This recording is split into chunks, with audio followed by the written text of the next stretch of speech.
بسم اللہ الرحمن الرحیم۔ السلام علیکم۔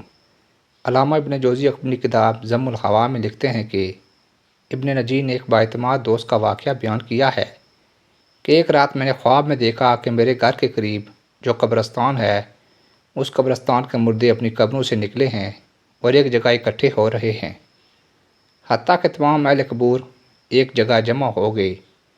پھر انہوں نے گریہ ازاری شروع کر دی اور گر گڑا کر دربار الہی میں دعا کرتے ہیں، یا اللہ تو فلاں عورت جو صبح مر گئی ہے وہ ہمارے قبرستان میں دفن نہ ہو، یا اللہ ہمیں اس سے بچا لے۔ یہ گریہ ازاری سن کر میں نے ایک مردے سے پوچھا، ماجرا کیا ہے؟ تم کیوں یہ دعا کر رہے ہو؟ اس نے بتایا، جو عورت آج مری ہے جہنمی ہے، اگر یہ ہمارے قبرستان میں دفن کر دی گئی تو ہمیں اس کا عذاب دیکھنے میں تکلیف ہوگی، اس لیے ہم گریہ ازاری کر رہے ہیں اور گر گرا کر دعائیں مانگ رہے ہیں۔ یہ سن کر میں بیدار ہو گیا اور سخت متعجب ہوا۔ صبح ہی تو قبرستان کی طرف نکلا اور دیکھا کہ قبر کھودنے والے قبر کھود چکے ہیں۔ میں نے ان سے پوچھا، یہ کس کے لیے بنائی گئی ہے؟ انہوں نے بتایا، ایک مالدار تاجر کی بیوی فوت ہو گئی ہے، یہ اس کے لیے قبر کھودی گئی ہے۔ میں نے ان کو رات والا منظر بتا دیا۔ قبر کھودنے والوں نے واقعہ سن کر قبر بند کر دی۔ اب میں انتظار کرنے لگا کہ کیا ہوتا ہے۔ تھوڑی دیر گزری تو چند آدمی آئے اور گورکنوں سے پوچھا، قبر تیار ہو گئی؟ انہوں نے جواباً کہا، یہاں قبر نہیں بن سکتی کیونکہ نیچے کیچڑ ہے۔ وہ آدمی یہ سن کر دوسرے ڈیرے پر چلے گئے، چونکہ وہاں بھی خواب والی بات پہنچ چکی تھی، اس لیے انہوں نے بھی قبر کھودنے سے انکار کر دیا۔ پھر وہاں سے وہ آدمی کسی دوسرے قبرستان گئے اور وہاں قبر بنوائی۔ پھر میں جنازے کی آمد کا انتظار کرنے لگا۔ پھر اچانک شور اٹھا کہ جنازہ آ رہا ہے۔ میں بھی جنازے کے ساتھ ہو گیا۔ جنازے کے ساتھ ایک جمع غفیر تھا۔ میں نے جنازے کے پیچھے ایک خوبرو نوجوان کو دیکھا۔ میرے پوچھنے پر مجھے بتایا گیا کہ اس عورت کا بیٹا ہے۔ اس کی اور اس کے باپ کے ساتھ تعزیت کی جا رہی تھی۔ جب میت دفن کر دی گئی تو میں ان دونوں کے قریب گیا اور کہا، میں نے رات کو ایک خواب دیکھا ہے، اگر اجازت ہو تو بیان کر دوں۔ یہ سن کر باپ نے یعنی مرنے والے کی خاوند نے کہا، مجھے خواب سننے کی ضرورت نہیں، لیکن لڑکے نے کہا، سنائیے۔ میں نے خواب بیان کر دیا۔ پھر اس سے کہا، تجھے چاہیے کہ تو اس بات کی تفتیش کرے اور وجہ معلوم کرے کہ کیوں قبر والوں نے گڑ گڑا کر دعائیں کی ہیں۔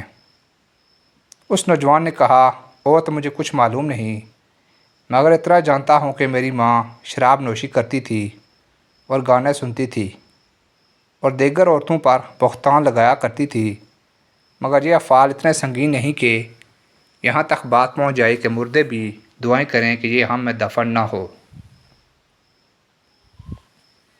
ہاں، ہمارے گھر ایک بوڑھی عورت ہے جس کی عمر 99 سال ہے۔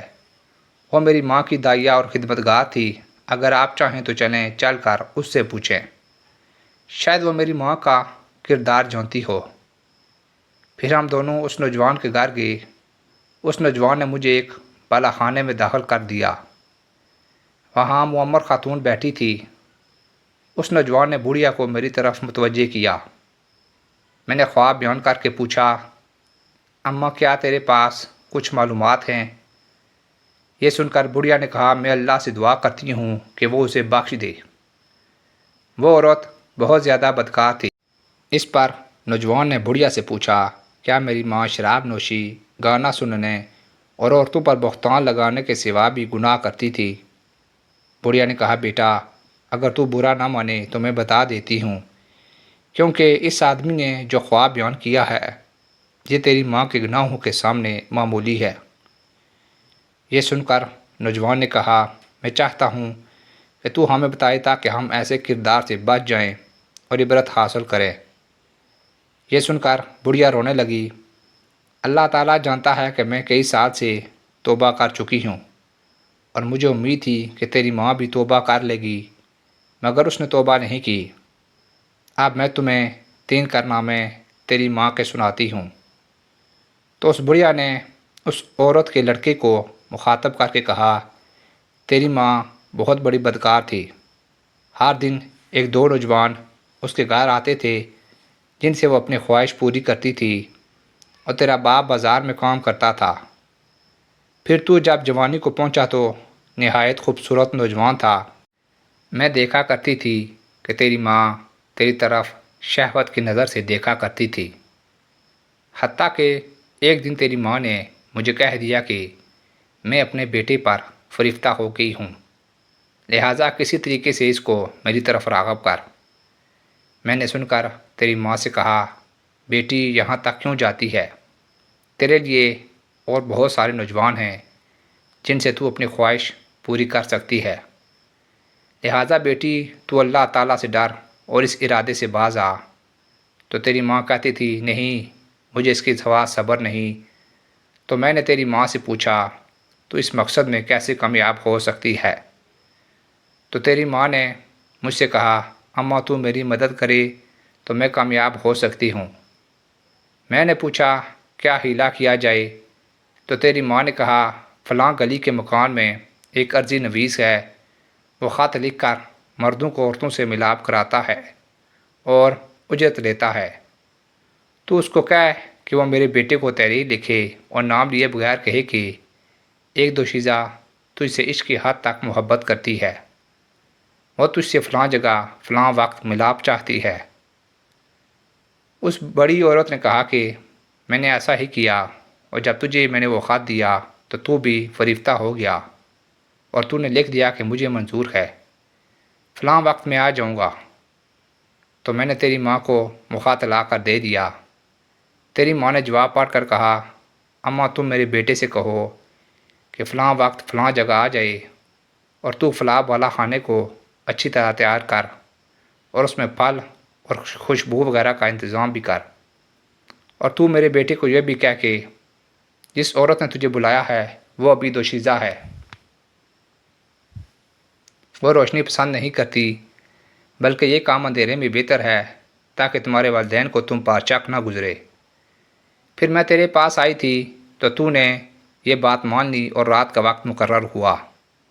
میں نے تیرا جواب تیری ماں کو پہنچایا تو اس نے بہترین کپڑے پہنے اور عمدہ خوشبو لگائی، اور وہ اس بالا خانے میں پہنچ گئی، اور پھر تو بھی پہنچ گیا، اور پھر داد و عیش سحری تک جاری رہا۔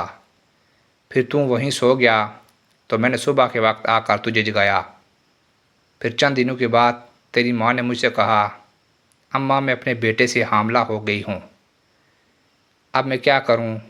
تو میں نے کہا، مجھے تو کچھ سمجھ نہیں آ رہی کہ تو کیا کرے، لیکن تیری ماں کسی ہیلے بہانے سے تجھ سے اپنی خواہش کرتی رہی۔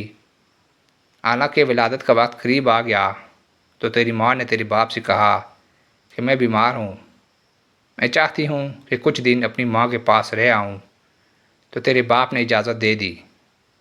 پھر میں اور تیری ماں تیری نانی کے گھر چلی گئیں، وہاں ایک کمرے میں رہائش رکھ لی، اور جب ولادت کا وقت آیا تو میں نے ایک دائیا کو بلا کر لائی، تو تیری ماں کے ہاں ایک بچہ پیدا ہوا جو کہ تیری ماں نے مار دیا، اور پھر ہم نے وہ بچہ دفن کر دیا۔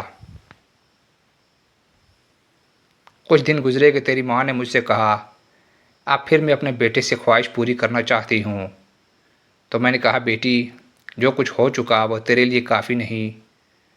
تو تیری ماں نے کہا، مجھے صبر نہیں ہے، اور پھر اسی طرح یہ سلسلہ شروع ہو گیا۔ پھر جب بڑھیا دوسرا واقعہ سنانے لگی تو اس عورت کے بیٹے نے یہ کہہ کر بات ختم کر دی، اماں بس کر، اتنا ہی کافی ہے، اللہ تعالیٰ میری ماں پر لعنت کرے اور ساتھ تجھ پر بھی لعنت ہو۔ یہ کہہ کر وہ اٹھ کھڑا ہوا اور میں بھی اس کے ساتھ اٹھ کر آ گیا۔ کاش کہ وہ بڑھیا دوسرے دو واقعات بھی سنا دیتی۔ اندازہ کیجئے کہ جب انسان کی شرم و حیا ختم ہو جائے تو وہ کس قدر پستی میں چلا جاتا ہے۔ ہمیں چاہیے کہ اس واقعے سے سبق حاصل کریں اور اللہ تعالیٰ سے پناہ مانگیں۔ اللہ تعالیٰ ہماری حفاظت فرمائے، آمین یا رب العالمین۔